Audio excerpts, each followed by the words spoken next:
Hello friends, in this video we will see how we can draw the UML activity diagrams with Visual Paradigm tool. That's an online tool and available free of cost for non-commercial use. And we will start with a brief overview of the notations available with activity diagrams. But for the detailed descriptions of these notations, you can watch the previous video. The link is given in the description box. So let's start. Activity diagrams looks like the flow chart, but they are not exactly the flow chart, and they are presenting the dynamic behavior of the system. They represent the flow of control, how the control flows from one activity to another, but it doesn't show any message from one activity to another. So next, start with the notation.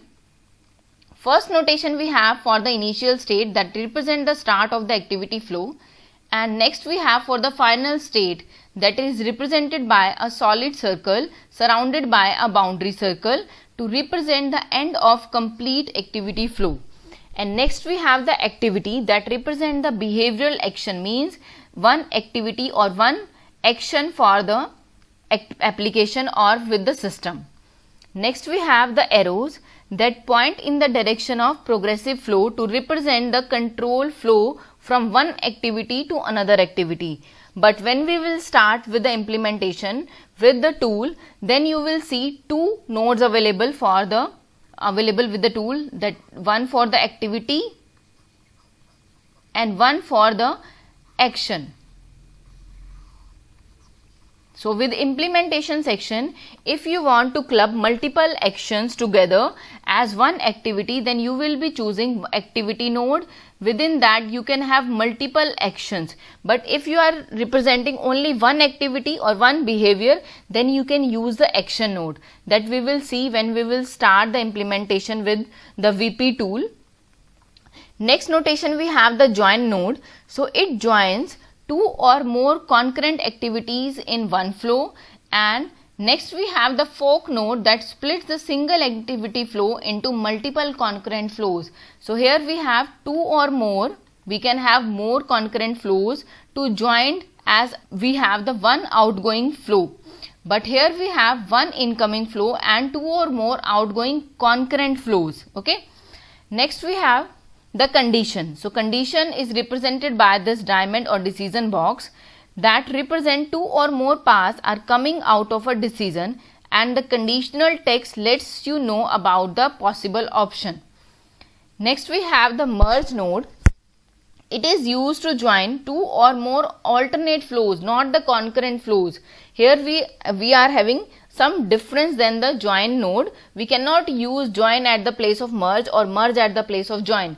So join are used to join two or more concurrent flows, but merge is used to join two or more alternate flows. Alternate means either one of them will be executing at a time to select the one possible outgoing option. Next we have the final flow node that represent the end of a specific flow, only for a specific flow. Suppose you want to end for some action, then you can represent that with a circle and a cross. Next we have the comment or note. To add the relevant comment or details with any element, you can use comment, and you can link this comment with any activity with the help of or any element with the dash line. Next we have the swim lanes or the partition. So to partition the activity diagram into multiple swim lanes or partitions is totally optional, but we should use swim lanes to represent the group of actions carried by different actors. So for one actor, all the activities will be listed under one swim lane or one partition, and for another we will be having another swim lane or another partition. So let's start with an example of ATM withdrawal transaction activity diagram. So here we are going to have two swim lanes, one for ATM and one for bank. So as we have two actors involved in this activity diagram, so starting with the insert card activity, then ATM will prompt the user to enter the PIN. Now after the user has entered the PIN, then ATM will move, or ATM will send the request to bank to authenticate that PIN, and if the bank is authenticating the PIN, there are two valid options. One is valid or invalid. So taking about the positive options first. So if the PIN is valid, then ATM will ask the user to enter the amount. Now after entering the amount, we have to check whether the account has sufficient balance or not. So at that time we will be checking the balance from the bank actor, and on check of this we have again we are having two conditions: whether the balance is greater than equal to amount entered by the user, or we are not having the sufficient amount. Then again taking the positive cases first, suppose the balance is sufficient, then we have to withdraw the money and will ask the user to collect the balance receipt. And next, after these concurrent activities, we will be having a single activity of eject card, and that is representing the end of your activity. But here this is your fork node. Okay, that is converting one flow to multiple concurrent flows. So take, money and the balance slip are concurrent activities for this transaction. And next we have the join node to represent joining of two or more concurrent activities to one flow. Okay, one outgoing flow. Now let's take the rest out cases. So here if the PIN is not valid, then this is the invalid case. Then we need to eject the card.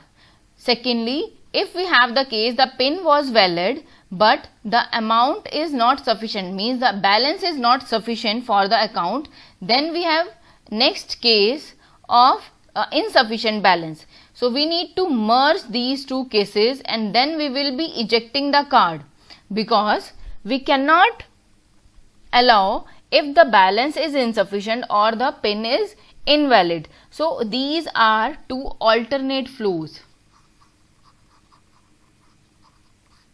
One activity will occur at one time.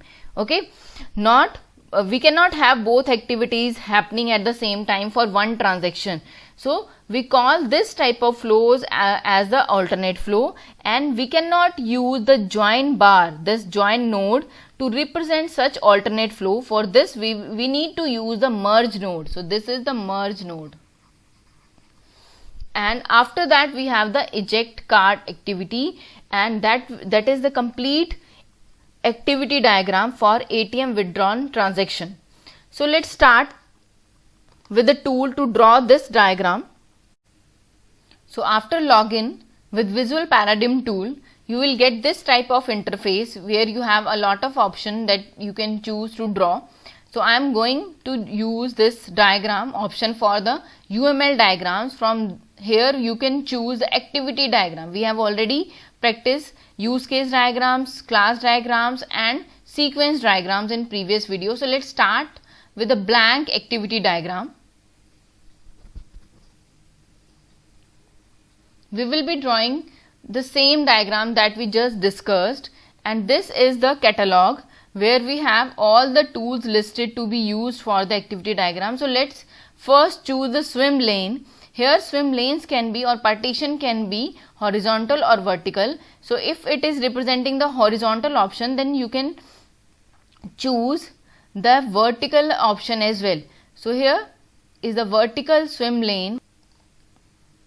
You can resize the swim lanes according to your requirement. Done. So let's start. Here your first swim lane is ATM, and next is your bank, and this is ATM. Okay, you can also bold the text or change the size of the text. So let's start with first action. So here is the tool for this action, or you can start with the initial state, or you must start with initial state. So this is your initial state. Now from this you will, when you select the initial state or any element, you will see the 4 arrows in left, right and top down position. So you can simply drag those arrows to add further elements. So here I am going to add one action as insert card.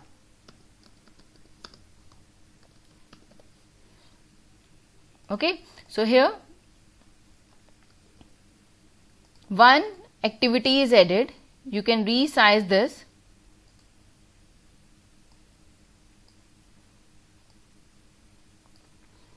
Done. After this, next activity we have as enter pin.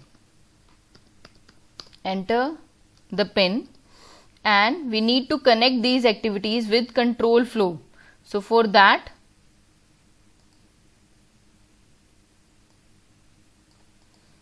you need to choose the control flow, and the arrow will be shown to as the connector for these activities, and you can move the activities to their fixed position. The size of the arrows will be changed automatically. Next, after entering the pin, we were having the authentication that was done by the bank portal.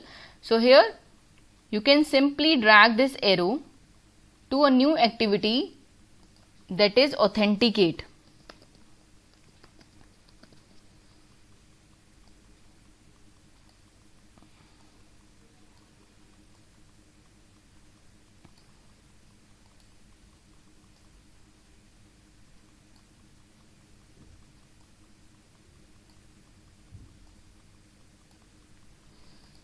Done.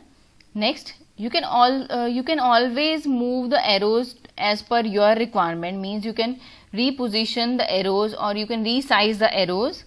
Next, from this authentication, after this authentication we have to choose the decision, means whether the pin is valid or not. So you have the join, decision, merge and fork, all the operators listed over here. So I am going to choose this decision box. So for this decision node, we have pin validation. We are performing the pin validation. When you will select, you will get the option to type. After this, if the pin is valid, then we need to move back to the ATM, and from this the ATM will prompt the user to enter the amount.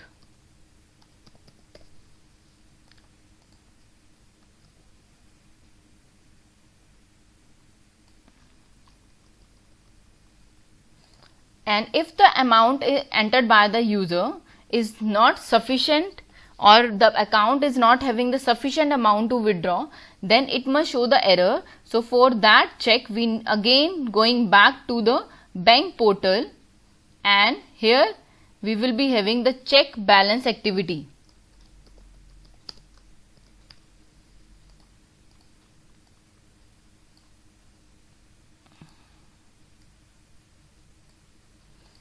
And after this check balance, we are adding some decision box, means whether the account is having sufficient balance or not. So for that we need to check whether the balance is greater than equal to amount entered by the user or not. So here we have the true false condition for the decision box for checking whether the balance is sufficient or not, and if the balance is sufficient, then we are moving back to the ATM. We can process the transaction, but this time we are having two concurrent activities. If the balance is sufficient, then we need to disperse the cash. Next, we need to disperse the balance receipt. Okay, so for this, as we want to list two activities, for that we need to use the join, this time we need to use the fork, because we are converting one flow to multiple concurrent flows. So we are choosing the fork activity here.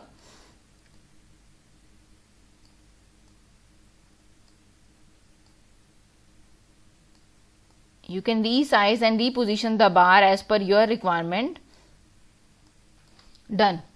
Now from this concurrent flow, we need two concurrent activities.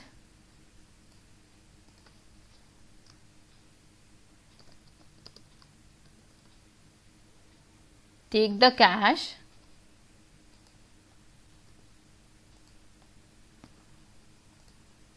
and next we have collect the balance receipt.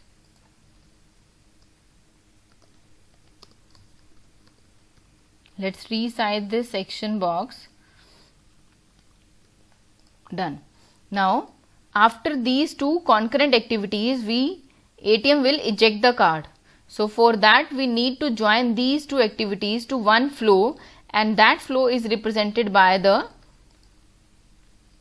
join node. So for that you can choose the join node from this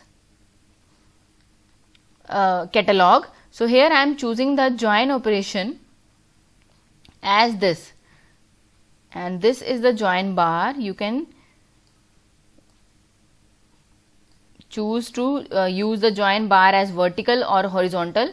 So here I am using the join bar and resizing it according to my requirement. So you can have the horizontal swim lane, then you can use the vertical bars for join and merge, but as we are using the vertical lane, so I am using the horizontal bars.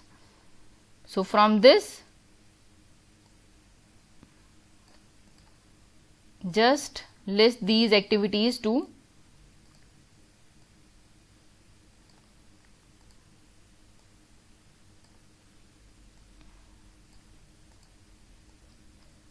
now.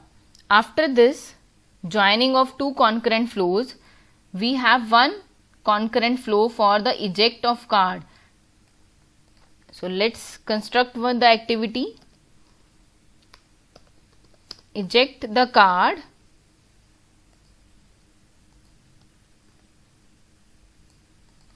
and after this we have the end of the flow. Okay, and this is represented by this circle surrounded by the outline circled. So this is the complete activity diagram for all the positive cases where the PIN is valid and the account is having sufficient balance. Okay, as it is, this is crossing with the activity, so you can done. Now let's take other cases. If the account is not having the sufficient balance. Okay, so here suppose you want to tag this line, this control flow, then you can simply click on it and you will get the option to type the text as this. So this is the case where the PIN was valid, and let's add another case where the PIN is not valid. So for that we need another flow where we were merging. So for merge, it's not showing the option over here. So let's choose the merge from this panel. So here is the merge node. It is added over here. So this is our merge node. You can see the tag for this. So let's merge this node for the alternate flows. So if the card is not, if the PIN is not valid, then we have the control flow to this merge, and we can also tag this control flow to invalid.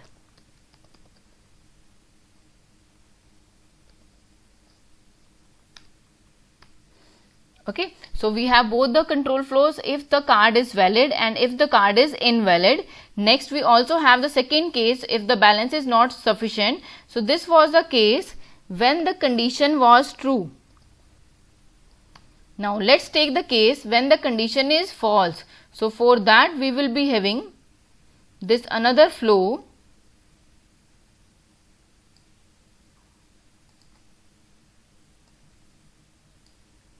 So this is the flow when the card when the amount is not sufficient. So we have the false for this condition. Now after merging these two alternate flow, means either we will be having invalid PIN or we will be having insufficient amount, then we will come to this merge node, and after that for any action we will be ejecting the card. Okay, so this is your complete activity diagram for the withdrawal activity. So let's save this diagram and we can have the download of this diagram as JPG SVG, or we can also save it as or download it as the PDF file. So we have earlier saved this diagram as JPG and also as the SVG file. So let's save this diagram or download this diagram as PDF for this time. So for this you need to export it and save as PDF. Export, and I want to download this activity diagram. So the diagram is downloaded as the activity PDF file. So you can open it and see. Here we have the activity diagram, and this is very clear diagram. You can use it for any of your project and your research paper. See. Okay, so that's it for this video. See you in the next video. Till then, bye and take care.